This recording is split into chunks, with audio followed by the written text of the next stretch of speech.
90년대 초부터 2000년 초반까지 중국에는 여자들이 빨간 옷을 입고 저녁에 밖에 나가면 죽을 수도 있다는 무서운 소문이 돌았다. 이 시기에 여자를 타겟으로 한 많은 살인사건이 발생했다. 시체가 전봇대에 걸려있은 사건, 시체 토막이 공중 화장실에서 발견된 사건, 손발이 없는 시체 사건 등등 엽기적인 범죄들이 발생했다. 지금까지 빨간옷 관련 범죄자는 공식적으로 집계된 바 없지만 내 기억으로는 3명 정도가 있다. 오늘은 그중 한 명인 고승용에 관해 이야기하겠다. 보통 연쇄살인마라고 하면 IQ가 높거나 언변이 좋거나 어릴 적부터 병적 심리가 있었다 등 뭔가 그럴듯한 특징이 있는데 고승용은 이런 것들과는 거리가 멀다. 너무 평범하고 지력도 낮고 말도 잘 못한다. 28년 동안 붙잡히지 않은 건 단지 운이 좋았을 뿐이다. 2016년 고승용이 체포되자 전국적으로 많은 사람이 그가 살던 고향으로 향했다. 기자, 프로파일러, BJ 등 여러 분야 사람들이 뭔가 나오지 않을까 하는 심정으로 가서 취재하고 증거를 찾기에 바빴다. 예를 들어 그는 좋은 사람이었는데 어떤 일로 하여 심리적으로 붕괴가 됐다. 어릴 적에 부모가 이혼하고 학대당하고 정신적인 타격을 입었다. 어릴 적부터 남들보다 뛰어나게 총명하고 이상한 취미가 있었다. 등 뭐라도 나오면 심리학적, 사회학적 분석이 가능하고 이슈화할 수 있는데 아쉽게도 고승용은 너무 평범하여 많은 사람이 실망하고 돌아갔다. 언론 보도가 나오자 사람들은 진짜 몸이 건조하다, 허무하다, 이런 사람도 못 잡느냐, 경찰들은 뭐 했냐 등 반응이었다. 고승용의 일생을 한마디로 평가하면 일사무성이 가장 적합한 것 같다. 중국의 말에 밥을 많이 먹는 사람이 제일 게으르다는 말이 있다. 그는 밥 서너 공기는 쉽게 먹어버린다. 그러나 평생 돈과 인연이 없었고 항상 가난에 허덕였다. 어떤 일을 하던 항상 힘들다고 느꼈고 돈 벌기 어렵다고 생각했다. 결혼 초기 소금 살 돈도 없었다고 한다. 아무 일이나 열심히 하면 생계 유지는 되는데 말이다. 돈을 못 버는 것은 쉽게 말하면 지력이 낮거나 게으른 것이다. 그는 이 두 가지에 다 해당한다. 경찰의 조사를 피해갈 만큼 똑똑한 사람도 아니고 더 나아가 완전 범죄가 뭔지도 모르는 멍청한 사람이다. 모든 범죄 현장의 흔적을 고스란히 다 남기고 갔지만 28년 동안 운 좋게도 체포되지 않았다. 그동안 경찰이 노력하지 않은 것도 아니고 지문검사, DNA 검사만 해도 10만 회가 넘는다. 공식적인 범행 횟수가 11번이지만 첫 범행 후 28년 만에 체포됐다. 그럼 그의 평범하면서도 범죄로 가득 찬 일생에 대해 간단히 이야기하겠다. 1964년 11월 10일 고승용은 중국甘肅省란주시 유중현 청성진 성하촌에서 태어났다. 그는 8남매 중 막내다. 위로 누나 5명, 형 1명, 쌍둥이 형 1명이 있다. 고씨 가문은 몇백 년 동안 이 지역에 산 오래된 가문이고 고씨 사당이라는 문화유적도 있다. 비록 1997년 국가에서 중점보호 대상으로 지정했지만 아무도 관심이 없었고 최근 고승용이 체포되자 유명해지기 시작했다. 거기에 적혀있는 가훈의 서두는 아래와 같다. 우리 고씨 자손은 대대로 선한 마음으로 자신을 대하고 타인도 선한 마음으로 대해야 한다.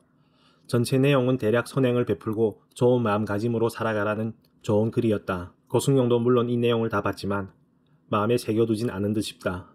가훈을 어긴 탓인지 결국 그의 체포 과정은 가족과 연관되어 있다. 어릴 적 고승용은 성실하고 착하고 내성적인 성격의 소유자라서 별다른 이벤트가 없어서 성장기에 관한 내용은 생략하겠다. 1984년 고승용이 20살 때 그의 쌍둥이 형이 채석 작업을 하다 황하에 빠져 죽는다. 그해 그는 대학 입시시험에서 파일럿이 되려고 군사학교에 지원했지만 4점 차이로 낙방했다. 1985년 재차 입시시험을 봤지만 결과는 같았다. 물론 이 과정이 그의 범죄와 연관되어 있다고 보기는 힘들다. 1986년 고승용은 청해성에 가서 티베트 칼 도매 장사를 했다. 돈은 못 벌었지만 칼에 대한 조예가 깊었다고 한다. 1987년 부모님의 소개로 여성 장씨를 알게 됐다. 비록 장씨의 외모에 대해 만족하지 못했지만 부모님의 의사대로 결혼했다. 1988년 아내의 출산을 앞둔 시점 여전히 가난했다. 1988년 5월 26일 고승용은 자전거를 타고 거리가 비교적 가까운甘肅省백은시로 출발했다. 임시 방편으로 타인의 재물을 훔쳐서 생활에 보태려고 했다. 11시쯤 백은시에 도착 후 정통시장에서 잭나이프를 구매했다. 칼을 구매한 이유는 단순 자신을 보호하기 위해서다. 지금은 절도범도 인권이고 뭐고 하면서 중상을 입히거나 죽이면 절도 피해자가 가해자가 되지만 그때 당시 절도범이 붙잡히면 일단 죽도록 맞는다. 종종 절도범이 맞아서 죽는 일도 있다. 고승용이 훔치는 것에 대한 사고방식은 아주 단순하다. 기술이고 뭐고 떠나서 문이 잠겨있지 않으면 들어가서 갖고 튀는 방식이다. 그렇게 그는 칼을 호주머니에 넣고 자전거를 타고 정처 없이 떠돌다가 오후 3시쯤 영봉가 지역에 도착했다. 이 지역은 단층집이 많아 주거 침입이 쉽다고 생각했기 때문이다. 물론 그 시간 동안 많은 고민에 빠졌다. 혹시 상대가 나보다 강하면 어떡하지? 뭘 훔치지? 생각하면 할수록 긴장되고 오줌도 마려웠다. 근처 공중 화장실에서 볼일을 보고 침착해진 그는 목표물을 찾기 시작했다.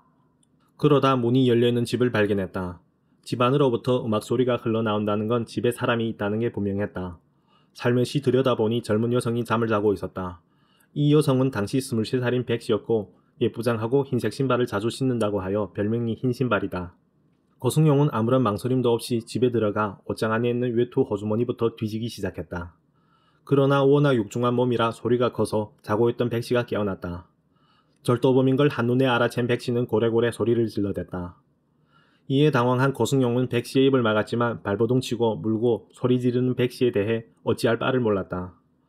그러다 호주머니에 있는 칼을 꺼내 아무데나 찌르기 시작했다. 20번 정도 찔렀지만 여전히 반항하자 그는 백씨의 목을 가로 베어버렸다. 그렇게 그는 초면인 백씨의 목숨을 빼앗았다. 살인을 저지르고 그제야 열렸던 문이 생각났다. 그는 문을 닫아 걸고 한참 동안 시체를 멍하니 쳐다보다 얼떨결에 자유했다. 그리고 집안 곳곳에 지문을 남기면서 돈을 찾았지만 한 푼도 못 찾았다. 백씨의 손목시계가 마음에 들었지만 손이 커 들어가지 않자 벽에 집어던졌다. 그나마 다행인 건 손목시계를 차보면서 자신의 손에 묻어있는 피를 발견했고 추가로 옷에 묻어있는 피를 발견했다. 손은 집안에 있는 세숫대야에 씻었고 백씨의 옷을 억지로 껴입고 나왔다. 자전거를 타고 집으로 오다가 황하 강변에 앉아 깊은 사색에 빠졌다. 내가 왜 사람을 죽였지? 붙잡히면 죽는 건가? 오만가지 생각을 하다 밤이 깊어지자 부모님 댁에 있는 빈방에 들어가 문을 닫아 걸고 이튿날 정오까지 잤다. 모든 사람이 일을 나가자 그제야 부랴부랴 일어나 옷을 빨기 시작했다. 유일한 걱정은 언제 찾아올지 모르는 경찰이다. 그러나 그는 아무런 방법이 없었다. 될 대로 되겠지. 설마 내가 붙잡히겠어? 하면서 요행을 바랐다. 그렇게 몇 년이란 시간이 흘렀지만 아무 일도 없었다. 1992년 토지를 임대해 원실 재배를 했지만 역시 망했다. 1994년 고승용의 말로는 지난 6년 동안 그 어떤 범죄도 저지르지 않았다고 했다. 1994년 7월 27일 점심 고승용은 또 칼을 구매했다. 절도하다 붙잡히면 살인하겠다는 의지로 목표물을 찾기 시작했다. 처음에는 단층집, 밀집 지역에서 떠돌다가 기회가 없자 전력공사 기숙사를 목표물로 정했다. 이 건물은 층집이다. 층집에서 범행하는 것은 위험 부담이 크다. 사람이 많고 방음도 잘 안 되어 있고 혹시라도 발각되어 계단에서 길막당하면 도망치는 것도 문제다.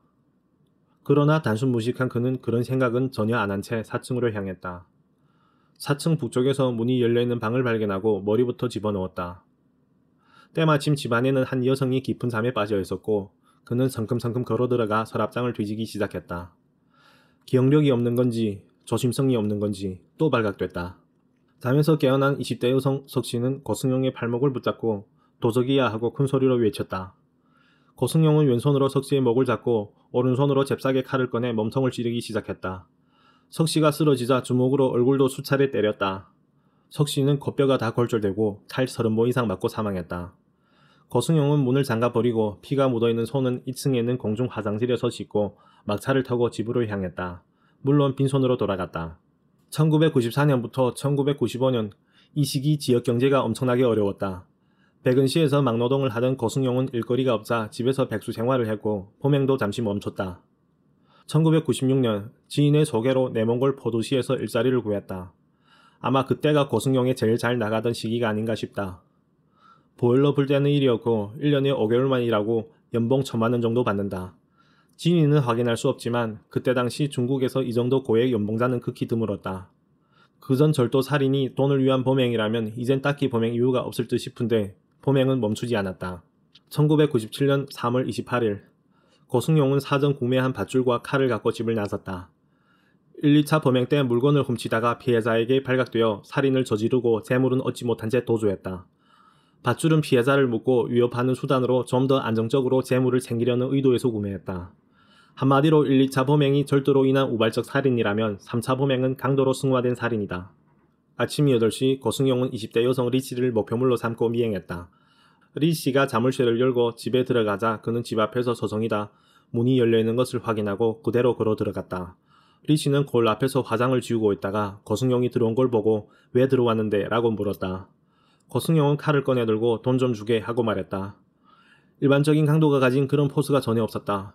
어정쩡한 외모와 말투에 리 씨는 두려움도 없이 짜증이 섞인 목소리로 빨리 나가라고 말했다. 고승용은 밧줄로 묶을 테니 순순히 복종하라고 말했으나 오히려 리 씨가 가까이 오면 소리 지른다고 위협했다. 고승용이 소리 지르면 죽인다고 했으나 리 씨는 내가 죽으면 너도 죽는다고 비웃었다. 영화에서는 절대로 볼 수 없는 그런 시나리오다. 화가 난 고승용은 순식간에 몸을 날려서 리 씨를 제압하고 밧줄로 묶었으나 리 씨가 소리 지르기 시작했다. 급한 대로 빗자루봉을 입에 쑤셔 넣었지만 리 씨는 뱉어내고 사람 살려 하면서 또 비명소리를 질렀다. 놀란 고승용은 밧줄로 리 씨의 목을 조여 무참히 살해했다. 한참 동안 멍하니 있다가 마음의 안정을 취하고 리 씨의 옷을 벗기고 시체를 강간했다. 그의 목적은 돈이라고 했지만 이번에도 무일푼으로 돌아갔다. 1998년 1월 고승용은 고액 연봉을 버리고 고향으로 돌아왔다. 1월이면 보일러 화부들이 가장 바쁜 시기인데 아마도 게을러서 해고당한 것으로 추측된다. 고승용은 또 돈을 목적으로 한 범행을 기획했다. 전에 범행을 3번 저지르고 재물은 아무것도 얻지 못했지만 그는 단지 운이 나빴다고 생각했다. 그때 당시 대부분 사람들이 가난했고 돈은 은행에, 집에 현금을 두는 사람은 적었다. 1998년 1월 13일 오후 시장에서 장을 보고 돌아가는 29살 여성 양씨를 미행했다. 양씨가 집으로 들어가자 바로 문을 열고 따라 들어갔다. 고승용은 칼을 빼들고 어정쩡한 목소리로 돈 좀 주게 하고 말했다. 양씨의 태도도 3차 범행 때와 비슷했다. 양씨는 고승용을 무시한 채 창문 쪽으로 달려가 이웃 언니를 큰 소리로 불렀다. 당황한 고승용은 한치의 망설임도 없이 등과 목에 칼을 꽂아 넣었다. 그렇게 단 2방으로 양씨를 살해했다. 장을 보고 온 양씨지만 양씨의 몸에서 또 한 푼도 발견하지 못했다. 이에 화가 난 그는 먼저 시체를 강간하고 다음 양씨의 두 귀와 직경이 10cm 정도 되는 두피를 베어냈다. 그의 이런 전례 없던 추가적인 행동은 사람들이 변태라고 말하지만 정작 본인의 해석은 화풀이하기 위한 행동이라고 했다. 1998년 1월 19일 오후 3시 불과 범행 6일이 지난 시점 고승용은 백은시 고속버스터미널 근처에서 새로운 목표물을 찾아 나섰다. 빨간 옷을 입고 큰 트렁크를 끌고 가는 여성이 그의 관심을 끌었다. 이 여성은 당시 27살인 등씨다. 집까지 미행하고 집에 다른 사람이 없는 것을 확인하고 문을 두드렸다. 문을 연 등씨는 이 낯선 남자가 남편의 지인인 줄 알고 집 안으로 안내했다.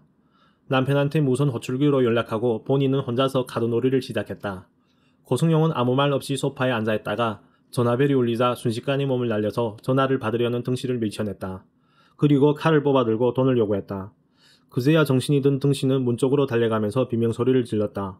고승용은 달아나려는 등씨를 붙잡아 입부터 맞고 칼로 마구 찔렀고 칼 10번 이상 맞은 등씨는 그 자리에서 사망했다. 그는 온 집을 샅샅이 뒤졌지만 돈은 찾지 못했다. 그 후 경찰이 범죄 현장 조사에서 고승용이 앉아있던 소파 방석 밑에서 돈 36,000원을 발견했다. 고승용의 심리는 누구도 알 수 없다. 돈을 찾지 못해 부들부들 화가 났지만 그는 시체를 보면서 자위했다. 그래도 다행인 건 볼일을 보고 피해자의 손에 있는 5돈짜리 금반지를 발견했고 조심스럽게 챙겨 나왔다. 12월 뒤 백은시 정통시장에서 단돈 3,000원에 팔았다. 1998년 1월 이 두 사건으로 인해 백은시에 경찰이 쫙 깔렸다. 경찰 단속이 심해지고 많은 용의자가 구속됐으나 고승용은 1월 13일 범행 장소 근처의 공장에서 공공연하게 알바를 했다. 무식한데 운이 좋다. 그렇게 모든 단속을 다 피해갔다. 잠재 의식에서 그의 범행 동기는 돈이라고 했지만 살인을 5번 저지르고 나니 생각이 바뀌었다. 범행하는 김에 사람도 죽이자. 그렇다. 가정폭력이나 아동학대가 한두 번으로 끝나지 않는 이유이기도 하다. 때리는 것도 손맞들이면 끊을 수 없다. 고승용은 살인과 비정상적인 성행위에 맞들였다. 1998년 7월 30일 오후 2시쯤 고승용은 4년 전 범행 장소인 전력공사 기숙사에 도착했다. 그전과 마찬가지로 이번에도 4층에서 문이 잠겨있지 않는 방을 발견하고 문을 열고 성큼성큼 걸어 들어갔다. 낮에 남자들은 일 나가고 집에는 보통 여자들만 있다고 판단했다. 혹시라도 남자와 마주치면 잘못 들어와서 미안하다고 나가면 된다고 생각했다. 집안에는 7살짜리 여자애가 홀로 있었다. 이 여자의 이름은 릴이고 부모님은 직장에 나갔다. 고승용은 부모님의 친구라고 속이고 한참을 의자에 앉아있다가 릴이한테 집에 돈을 어디에 숨겼느냐고 물었다. 릴이는 집에 돈이 없다며 아저씨는 나쁜 사람 같다고 자꾸 그러면 소리 지르겠다고 말했다. 고승용이 제일 싫어하는 것이 소리 지르는 여자다. 그는 침대에 있던 벨트로 릴이의 목을 조여 무참히 살해했다. 그리고 시체를 강간했다. 이 어린 여자애는 하반신이 찢어졌다. 일을 마치고 목이 말라왔다. 마침 녹차가 있었고 그는 당당하게 차를 끓여 마셨다. 그의 생각 없는 행동이 경찰 수사에 혼동을 주었다. 경찰은 지인 소행이라고 판단하고 일정 기간 지인 위주로 수사했다. 그 당시 누구도 범죄자가 여유있게 자기절로 차를 끓여 마실 거라곤 미처 생각하지 못했다. 비록 범행 6번 저질러 6명을 살해했지만 얻은 것은 단돈 3,000원 뿐이었다. 본인 스스로는 돈을 위해 또 해야지 생각했지만 사실은 살인 충동을 억제하기 힘들어서였다. 1998년 11월 30일 오전 7시 고승용은 일찌감치 백은시에 도착했다. 오전 9시쯤 당시 23살 여성 최 씨를 발견하고 뒤까지 미행했다. 노크 없이 문 열고 떳떳하게 걸어 들어갔다. 그의 당당한 모습에 최 씨는 부모님 지인인 줄 알고 녹차를 끓여줬다. 그리고 부모님은 곧 돌아오시니 앉아서 기다리라고 했다. 시간이 얼마 남지 않았다. 고승용은 죽일까 말까 고민하다 긴장되어 몸을 떨었다. 눈치채지 못한 최 씨는 추워서 그러는 줄 알고 보온병에 뜨거운 물을 부어줬다. 마음이 진정된 고승용은 칼을 꺼내들고 돈 좀 달라고 차분하게 말했다. 다른 피해자와 마찬가지로 최 씨도 비명을 지르면서 문 쪽으로 달아났지만 결국 붙잡혀 칼 22번 맞고 사망했다. 고승용은 서랍장에서 5,000원짜리 한 장을 발견했다. 감동의 순간이었다. 지난 10년간 범행 7번을 저지르면서 처음으로 돈을 받다. 살인도 하고 돈도 찾았지만 뭔가 허전함이 남았다. 그는 최 씨의 두 손, 두 가슴, 두 귀, 생식기를 칼로 베어내어 비닐봉지에 담았다. 이유는 최 씨가 소리를 질러 화가 났기 때문이다. 1990년 아내랑 나이트에서 놀다가 한 남성이랑 시비 붙은 적 있다. 그때 그 남성은 칼을 꺼내 들었고 무서운 고승용은 소리 한번 질러보지 못하고 허벅지에 칼 2방을 맞았다. 그러나 정작 본인이 칼을 들면 피해자들은 하나같이 소리를 질러댔고 이에 엄청난 모욕감을 느꼈다. 고승용은 비닐봉지와 최 씨의 사진 앨범을 챙겨 집에서 나왔다. 비닐봉지와 칼은 강에 버렸고 사진 앨범은 나무에 기대어 한참 동안 반복적으로 감상하다 불로 태워버렸다. 1998년 한 해 동안 고승용은 범행을 4번 저질렀지만 붙잡히지 않았다. 그의 거주지는 란주시 청성진이지만 일과 범행은 백은시에서 했다. 경찰들은 백은시 실거주자 위주로 수사했고 경찰 수사가 강화됐다 싶으면 집에 숨어 일을 나가지 않았다. 그렇게 얼떨결에 또 2년이란 시간이 흘렀고 소문도 잠잠해졌다. 2000년 11월 19일 밤 고승용은 잠을 설쳤다. 심적으로 너무 외롭고 살인 충동에 미칠 것만 같았다. 2000년 11월 20일 오전 10시 고승용은 백은시 방직공장 임시기숙사에 도착했다. 한 집에서 모녀의 대화가 들렸다. 이 여성은 당시 28살인 라씨였고 여자애는 2살이었다. 라씨는 목을 조여 살해했고 시체를 강간하고 확인 사살로 목을 베어버렸다. 그리고 두 손도 잘라 비닐봉지에 담았다. 이번 시체 훼손은 어떤 특별한 의미가 있는 것은 아니고 그냥 재미삼아 했다고 한다. 모든 과정을 2살짜리 여자애가 봤다. 처음에는 영문을 모르고 있다가 엄마의 손이 달려나가자 울음을 터뜨렸다. 그래도 여자애는 고민 끝에 살려두기로 했다. 고승용은 돈은 찾지 못하고 피해자의 금반지만 갖고 유유히 집에서 빠져나왔다. 금반지는 정통시장에서 단돈 5,000원에 팔았다. 뒷이야기지만 6년 뒤 고승용은 가족들과 함께 범행 장소 근처에서 7년 동안 거주했다. 이젠 좀 쉬어야지 하는 생각도 들었지만 한편으로는 어차피 붙잡히지도 않는데 한 명 더 죽여볼까 하는 생각도 들었다. 2001년 1월 말에서 2월 초 중국 춘절 기간 경찰도 대부분 휴가 가고 사람들이 명절의 분위기에 빠져 있을 때 고승용은 절호의 기회라고 생각했다. 정확한 날짜는 모르지만 이날 오전도 고승용은 목표물 20대 여성 왕씨를 미행했다. 왕씨가 자물쇠를 열고 집으로 들어갈 때 그는 뒤에서 왕씨를 밀쳤다. 그러나 반전이 생겼다. 왕씨는 집으로 오는 내내 미행당한 것을 눈치챘다. 고승용이 밀치는 순간 왕씨는 격투기 백스핀 엘보 비슷한 동작으로 피하면서 고승용의 안면을 때렸고 두 손으로 있는 힘껏 밖으로 밀쳐냈다. 그리고 문을 안쪽에서 잠가버렸다. 범행을 수차례 하면서 이런 상황은 처음이라 고승용은 몹시 당황스럽고 자존심이 상했다. 왕씨는 놀란 마음을 진정시키고 남편한테 전화를 걸었다. 그러다 창문 쪽을 봤는데 고승용이 얼굴에 미소를 띠고 안을 들여다보고 있었다. 눈이 마주친 순간 온몸에 털이 다 곤두섰다. 남편이 집에 도착하고 상황이 종료되나 싶었는데 창문가에 고승용이 또 나타나 웃고 있었다. 고승용은 왕씨 부부가 경찰에 전화하는 것을 확인하고 천천히 현장을 떠났다. 출동한 경찰이 길에서 고승용과 마주쳤지만 행인인 줄 알고 그냥 스쳐 지나갔다. 경찰은 부부의 묘사에 따라 고승용의 몽타주를 그렸다. 이번 사건은 고승용이 유일하게 자신의 얼굴을 공개한 사건이고 그것도 본인이 스스로 까불다가 얼굴이 공개된 것이다. 하지만 고승용은 개의치 않았다. 그는 붙잡히지 않는다는 자신감과 신념이 있었기 때문이다. 춘절기간 범행 실패로 혼자 끙끙 앓던 고승용은 또 살인을 계획했다. 2001년 5월 20일 오전 9시 30분 백은시 수건공장 사거리 근처에서 한 여성을 미행했다. 이 여성은 28살 간호사 장씨다. 장씨가 문을 여는 순간 뒤에서 힘껏 밀치고 들어갔다. 기존과 다른 것은 장 씨는 아주 순종적이었다. 먼저 간간하고 서랍장에 있는 1,000원짜리 2장을 챙겼다. 그리고 침대에서 울고 있는 장 씨의 목을 깊숙이 베어버렸고 몸통을 마구 찔러댔다. 집에서 나올 때 장 씨가 숨이 붙어 있었지만 고승용은 돌아보지도 않았다. 그만큼 살인에 대한 자신이 있었다. 장 씨는 손으로 목의 상처를 잡고 가까스로 경찰서와 남편한테 연락했다. 1시간 후 병원으로 옮겨졌으나 겨우 몇 글자 말하고 사망했다. 현진, 뒷머리. 고승용은 집으로 가는 길에 기상천외 한 발상을 했다. 보통 사람들은 내가 살인하고 일정 기간은 피신한다고 생각하지. 만약 내일 또 한 명 죽인다면 아마 그 누구도 예측하지 못할걸. 그는 자신의 총명함에 감탄을 금치 못했다. 2001년 5월 23일 오전 11시 고승용은 백은시 개구행로 호텔에 도착했다. 호텔은 사람이 많아 범행이 쉽지 않은데 담력이 커질 대로 커진 그에게 두려움이란 없었다. 그는 3층에 음악 소리가 크게 들리는 방문을 노크했다. 문을 연 것은 젊고 예쁘장한 여성이었다. 이 여성은 당시 21살 호텔 직원 장 씨였다. 고승용은 칼을 빼들고 돈을 요구했지만 장 씨의 반항은 장난이 아니었다. 장 씨는 목숨을 걸고 고승용과 싸웠다. 물고 뜯고 소리 지르고 하면서 몇 분 동안 싸웠지만 아무도 이 소리를 듣지 못했다. 결국 고승용은 장 씨의 몸을 벌집으로 만들었다. 총 50번 이상 찔렀고 장 씨는 끝내 사망했다. 예상대로 그는 또 아무것도 찾지 못하고 손을 씻고 호텔방을 유유히 빠져나왔다. 집으로 돌아가는 길 고승용은 깊은 고민에 빠졌다. 비록 이제 37살밖에 안 됐고 막노동으로 다져진 몸이지만 장 씨와의 싸움에서 여러 번 힘에서 밀린다는 생각이 들었고 몸이 지칠 대로 지쳤다. 이제 은퇴할 때가 됐는가? 그러나 몇 개월 후 고승용은 또 범행을 저지른다. 2002년 2월 5일 고승용은 백은시 도락춘 호텔에 도착했다. 그 전 범행 때 무기력한 체력에 대한 재검증하러 온 곳인지 아니면 생각 없이 온 곳인지 아무튼 호텔을 범행 장소로 지정했다. 3층에서 25살 호텔 직원 주씨와 마주쳤다. 주씨는 청소도구를 챙겨 위층으로 향했고 고승용은 그 틈을 타 주씨의 방에 들어갔다. 역시 아무것도 찾지 못하고 방을 나왔다. 그런데 청소하고 내려오는 주씨와 또 마주쳤다. 주씨가 뭘 훔쳤느냐고 물었으나 고승용은 아무것도 안 했다고 대답했다. 화가 난 주씨는 바닥을 가리키며 발자국이 그대로 남아있는데 왜 거짓말을 하느냐고 하면서 고승용을 방으로 끌고 들어갔다. 제 딴에는 시비를 한다고 끌고 들어갔지만 더 큰 화근을 불러일으켰다. 방에 들어가자마자 고승용은 호주머니에 칼을 빼들었고 기세등등하던 주씨는 바로 얌전해졌다.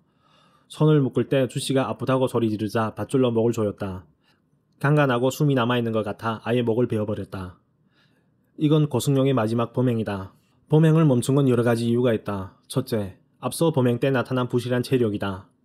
둘째, 큰아들이 공부를 잘해 백은시에서 제일 좋은 고등학교에 입학했다. 아버지로서 열심히 일해 아들 뒷바라지를 하겠다고 결심했다. 셋째, 경찰들이 수사 범위를 주변 지역까지 넓혔다. 이러한 세 가지 이유로 그는 범행을 멈췄고 온 가족이 백은시로 이사했다. 추가 진술에서 다른 이유 하나도 말했다. 2002년부터 전국적으로 CCTV를 설치하기 시작했는데 그게 너무 무서웠다. 아마 이것이 범행을 멈춘 진정한 이유가 아닌가 싶다. 2002년 마지막 범행 이후 이런 일화가 있다. 근 몇 년간 백은시에서 살인사건이 끊이질 않자 학교마다 학생들의 안전을 위해 안전예방 교육을 시행했다. 큰 아들의 반에는 자아보호를 주제로 한 학부모 회의를 열었고 고승용도 참가했다. 회의가 끝나자 학부모들이 다 남아서 질의를 했지만 그는 아들과 함께 교실에서 나와버렸다. 선생님들도 이해했다. 저 사람은 자식의 안전에 관심이 없는 건가? 14년 후 이 모든 것이 해석 가능케 됐다. 2002년 고승용 가족은 백은시로 이사왔지만 정작 그는 경찰 수사를 피해 백은시가 아닌 란주시 혹은 내몽골에서 장기적으로 막노동했다. 2006년 큰아들은 북경 항공항천대학에 입학했다. 고승용의 학생 시절의 꿈을 큰아들이 이뤄냈다. 작은 아들은 형과 비교하면 뒤처지지만 북경 교통대학에 입학했다. 두 학교 모두 중국의 유명한 대학교다. 2006년 고승용 부부는 방직공장 기숙사 근처로 이사했다. 이곳은 2000년 11월 2살짜리 여자의 앞에서 엄마를 살해하고 두 손을 잘라버린 범행 장소 바로 옆 동네다. 이웃의 말에 따르면 고승용은 대부분 시간은 집에 박혀있다가 가끔 막노동을 나가고 이 지역에서 그 누구와도 말다툼한 적이 없고 대화도 별로 없었다고 했다. 그렇게 7년이란 시간이 흘렀다. 2013년 집주인이 월세 10,000원 올린다고 했다고 평소에 화가 없던 고승용이 집주인이랑 대판 싸웠다. 그리고 홧김에 아내랑 함께 영봉가 지역에 있는 돼지우리에서 2개월 생활했다. 돈이 아예 없는 것은 아니었다. 그 후 아내 지인의 소개로 백은시 공업학교에서 편의점을 하게 됐다. 돼지우리에서 살던 사람이 하룻밤 사이에 편의점 사장이 됐다. 이 편의점은 고승용이 최종적으로 체포된 곳이기도 하다. 이 시기 고승용 사건이 본격적인 재수사에 들어갔고 인터넷을 뜨겁게 달궜다. 고승용은 각종 기사와 분석 자료를 보면서 한탄했다. 비록 그 내용이 실제와 다르지만 뭔가 찜찜했다. 이야기 초반에 고승용의 체포는 그의 가족과 연관되어 있다고 말했다. 남자는 XY 염색체다. 여기서 Y 염색체에는 DNA의 족보가 남아있다. 쉽게 말해 고씨 가문의 후손 중 아무나 잡혀 DNA 검사를 받으면 고승용은 체포된다. 2016년 사촌형이 뇌물죄로 체포됐고 DNA 검사를 받았다. 경찰은 통합 전산망에 있는 빅데이터와 비교하다가 백은씨 미제 사건의 범인이 고씨 가문에 있다는 것을 확정지었다. 고승용의 고향인 청성진에서 족보를 받은 경찰은 18대 후손인 고승용을 범인으로 지목했다. 고승용이 운영하는 편의점에 사법경찰들이 들이닥쳤다. 고승용은 큰일 난 것을 직감했다. 체포된 후 얼마 지나지 않아 DNA 검사 결과가 나왔고 범행 장소에 남긴 DNA와 비교하니 완전히 일치했다. 고승용은 쇠의자의 머리를 박는 등 자살 시도를 여러 번 했지만 실패했다. 자살 시도, 진술 거부 등 여러모로 비협조적이자 경찰은 가족으로 위협했다. 고승용이 제일 두려운 것은 자신의 범행으로 인해 아들에게 피해를 주는 것이다. 특히 큰아들은 대학원을 졸업하고 중국 국유 대기업에서 연구원으로 있었다. 큰 고민 끝에 모든 것을 진술하겠다고 했다. 기자가 고승용한테 물었다. 살인 동기는 무엇인가?